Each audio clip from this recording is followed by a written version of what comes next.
Hi, everyone, and welcome to episode 23 of the Dear Herbalist podcast titled, What is an Herbal Store Owner? If this is your first time, thank you for tuning in, and if you are back, thank you again for your support. Now, like I said before, I'm going to be talking about the different fields that herbalists can get into. So in this podcast, I will break down what is an herbal store owner, the qualifications needed to become one, as well as the steps to opening up your own herbal store if you so desire to do so. All right, so let's get into this. Now, an herbal store owner is someone who owns and operates a retail store that specializes in selling herbal products, including herbs, supplements, tinctures, teas, and other related items. Or they may also offer services such as herbal consultations or workshops on herbal medicine. Now, I use the term herbal shop owner, but the titles that are commonly held by herbal store owners include, owners, herbalists, store managers, wellness consultants, naturopathic consultants, wellness coaches.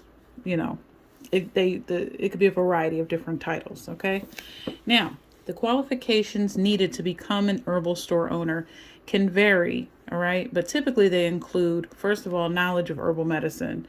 So you need to have a strong understanding of herbal medicine and the ability to provide accurate information and advice to your customers. This is key and obviously very paramount because you need to have knowledge of the types of products that you are offering as well as the issues that these products address. All right, another thing is business acumen, which basically just means that you need to have the basic business skills such as inventory management, financial management, as well as customer service. And these are all essential for you to run a successful herbal store. The next qualification that you need is a certification or education. Now, this is not always required, okay? But certifications in herbal medicine or formal education in herbalism, nutrition, or any other related field can enhance your credibility as well as your expertise. So basically, what that certification shows is that you have studied in whatever particular area that you are specializing in. You've gotten the necessary knowledge that you need in order to be able to speak on that particular subject. That's how I look at certifications. All right. Another thing is retail experience.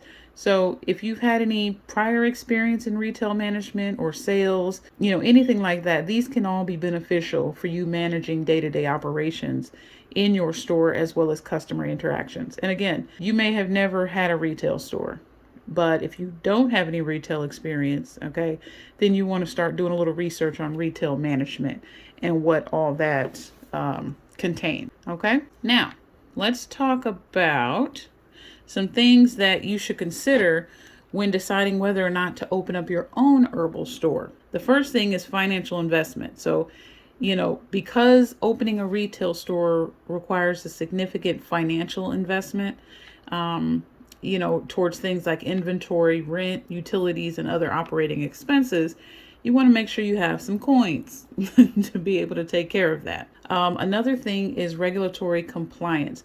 So you want to make sure that you know the local regulations and requirements for operating a retail business in your area.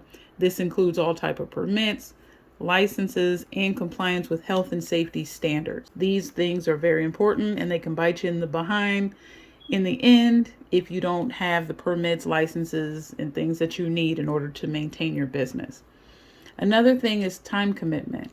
So running an herbal retail store or an herbal store can be time consuming. It can require often long hours as well as hand-on management of day-to-day operations. Why? Because this is your store. This is almost like your baby. You are investing a lot of time into it. You've done the research, you've done the pre-planning, and you want to be able to make sure that it is everything that you dreamed it would be and more. And that requires your body being there. Because even if you hire people, no one knows your store like you do. No one knows the products that you create or even that you sell like you do. So you want to make sure you spend a considerable amount of time in the beginning being there so that you can make sure that everything is running smoothly, that people are trained appropriately, and that you have an opportunity, if you do hire a staff, to kind of keep an eye on them and make sure that they know what they're talking about, because they are representing your business. All right. Another thing is market demand. So you want to look at, is there a demand for herbal products in your area? Okay. Because you don't want to just start a business, hit the ground running, and you haven't done the groundwork to see if people are really checking for that. You know, you may be in an area where all they care about is popping pills. They don't care nothing about no herbal medicine. And here you are popping up a store in the center of the town and nobody comes by. Well, they're not interested. So do a little market research to see if this is something that people are truly interested in and really want. If there's a demand for it, then you're in the right place. Another thing is competition. Research existing herbal stores in your area and evaluate the level of competition that you could face. All right. Consider how you can make yourself different and even stand out from your competition so that you can attract those customers. Keep that in mind. Another thing is you want to have personal passion and expertise. If you're not passionate about it, it's going to come through. If this is just a money-making operation or a money-making scheme for you, it's going to shine through. People that are passionate, it's almost like when they say when you go to work, it doesn't really feel like work. You could just tell they're very passionate. Their energy is just so warm and giving, and they're almost trying to give you too much information. But they really are passionate about what they do, and they want to make sure that everybody knows it. So evaluate your own passion for herbal medicine as well as your level of expertise in the field. Okay? Don't go past what you don't know, because owning a store, it requires a genuine interest and a commitment. And if you're not genuinely passionate about it, you're not going to give 100% to it. It's just going to be that side gig over there. And that's not fair to you, and that's not fair to your customers. Okay? Now, there are certain qualities and characteristics that you need to have that are very important. They are essential to you becoming a successful herbal store owner. So let me give you some of these key characteristics. Number one, you need to have a passion, like I said before, for herbal medicine. So a genuine interest and passion for herbal medicine are crucial, as it will drive your commitment to the business and it will help you connect with customers who share similar interests. Number two, knowledge of herbal medicine.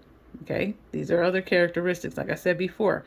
A solid understanding of herbal medicine, including the properties of herbal medicine, the uses, and the potential interactions of various herbs, is very important for providing accurate information as well as advice to your customers. All right, you need to definitely make sure that you have the business skills. Okay, like I said before, financial management, inventory control, marketing, customer service, all the things that require attention so that you can create a successful business.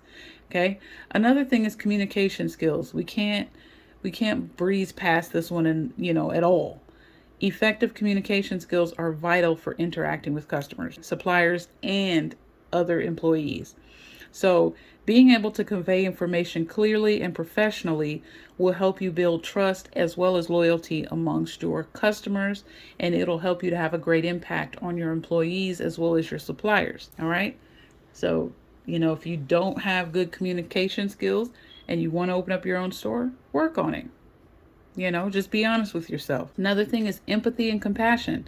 So herbal store owners often work with customers seeking natural remedies to address their health issues. So having empathy and compassion for their concerns and being able to provide support and guidance are very valuable traits to have. All right. You don't want to get in there with an attitude. Nobody wants to walk up to someone that has an attitude or a chip on their shoulder or whatever you want to call it, or they're not empathetic, or they're not compassionate. They're like, look, you're 800 pounds. It's clear you're in here looking for a quick fix. I can't help you. Chop off an arm. You'll lose weight that way. Like, you know what I'm saying? Like, just being straight out rude. You're not going to get customers that way. You may get people in the door, but you darn sure aren't going to get anybody to buy anything. Be empathetic. Be compassionate. You should just be that way anyway. Right? It's just good to be a good person. Another thing is flexibility and adaptability. Now, the herbal industry is constantly evolving. You're constantly seeing new products out there, new trends, Regulations are constantly emerging, so you want to stay on top of those. So being flexible and adaptable to change will help you stay competitive as well as responsive to market demands. So you're always staying on top of what's going on, staying on top of the changes. You don't want to necessarily be the person that always follows trends, but if there's something out there that you feel is really beneficial to the public that is, a lot of people are using or doing, and maybe you can tweak it a little ways to make it a little better, there's nothing wrong with that, you know. But you want to make sure that the market demands it. Okay. Now, let's start talking about a little bit of the steps to become an herbal store owner. The first thing, gain knowledge and expertise. Okay, so you want to start educating yourself if you haven't already, about herbal medicine through books, courses, workshops, or even formal education programs. These are like online courses, in-person courses, things like that. You want to build your expertise and make sure that you're familiar with different herbs, the human body as well, and the uses of plants. Okay, that's very important. The other thing is develop a business plan. So you want to outline your business goals, who your target market is, product offerings, marketing strategy, final projections, as well as operational details. Now, if you don't know how to develop a business plan, you can always go to Google.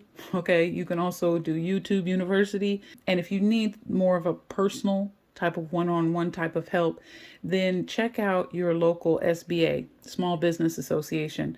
Oftentimes they offer free advice and free services to new businesses as well as current businesses and things like that.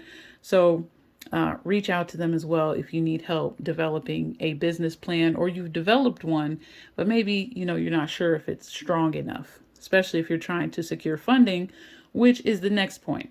You want to secure funding. So you want to determine the startup costs for your herbal store, and this includes your inventory, your rent, utilities, as well as marketing expenses. Okay, so explore all funding options. Okay, grants, personal savings, loans, investors that may want to invest in your business. Explore it all. Do a lot of research. There's a lot of money out there to be had. Okay, the next thing you want to do is find a suitable location. Now, this is important because you don't want to be too far out. People aren't going to drive out to the boonies, to come to your store, but you want to make sure that you choose a location that is easy accessible to your target market and it offers sufficient space for retail operation. So you want to look at factors such as foot traffic, parking availability, and proximity to complementary businesses that kind of share the same thing. So maybe you're in the same area with a chiropractor and let's say a Smoothie King or something like that. It's just all wellness all around. The other thing that you want to do is obtain necessary permits and licenses. So research and obtain any of these permits or licenses or even certifications that are required in your area. Okay, and this can include business licenses, sales tax permits, health department permits, and any type of, herbalist certifications that you want to have. The next thing is to source suppliers and inventory. So start to establish relationships with reputable suppliers of herbal products so that you can ensure that you have a consistent supply of quality inventory. So consider factors such as product quality, pricing, shipping logistics, in terms of where is it coming from. Take these in consideration when you are selecting suppliers. The next thing, set up your store. So let's say you went out there, you did all the work, you got the funding, you got your building, you did your licenses and permits, you know where you're going to get your products from. Now it's time to set up your store. So design and set up your store layout. Make sure you include shelves and displays, signs, decor. Create a welcoming and inviting atmosphere that reflects the values and aesthetics of your individual brand. Okay? And you want warm and inviting colors, nothing too staunch, black, nothing that, too busy. You want to kind of create this spa oasis. When they come in there, they're comfortable and they're ready to spend, they're ready to learn. Think about the whole vibe that you want to create, and If you need help with that, look on Pinterest. Okay, set up a Pinterest board and just start grabbing ideas and to help you design your store. Now, you got all that done. The next thing you need to do is market your business. So develop a marketing strategy to promote your herbal store and attract customers. Okay, so you can do this in a myriad of ways. You can try some online as well as offline marketing tactics such as social media, websites, email, newsletters, local advertising, community outreach. Just, mix it up. Don't just only go in one avenue, because I'm sure your target market, they reach out to various different sources. So kind of meet them where they are. That keeping them in mind, okay, since that's who you're talking to. And last but not least, open for business. So once you have everything in place, officially open your herbal store for business, okay? Be prepared, like I said before, to manage your day-to-day operations, handle customer inquiries, and continuously evaluate and adjust your business strategies as needed, okay? And pat yourself on the back for getting that far. Okay? So hopefully I've been able to share with you a little bit about what an herbal store owner is, as well as some common titles. And I've also been able to give you some tips on how to get started and going from there. So hopefully this episode has helped you out. Hopefully you gained a little knowledge. If you're interested in becoming an herbal store owner, go ahead and get that research going. And maybe from what you've heard, you're like, that sounds like a lot of work, or I don't know if that's going to be for me. Stay tuned, because I have several other different avenues that herbalists can go into to kind of help, spread this love and this beauty of herbal knowledge. Okay? And if you like what you heard, please stay tuned for more informative podcasts. Please follow me on all social media sites at The Demystified Herbalist. Please follow me, y'all. Please follow me. I promise I won't bite. All right. And with that, family, have a great, great evening. Thank you so, so much for tuning in. Feel free to hit me up on social media if you have any questions. And with that, family, I'm out.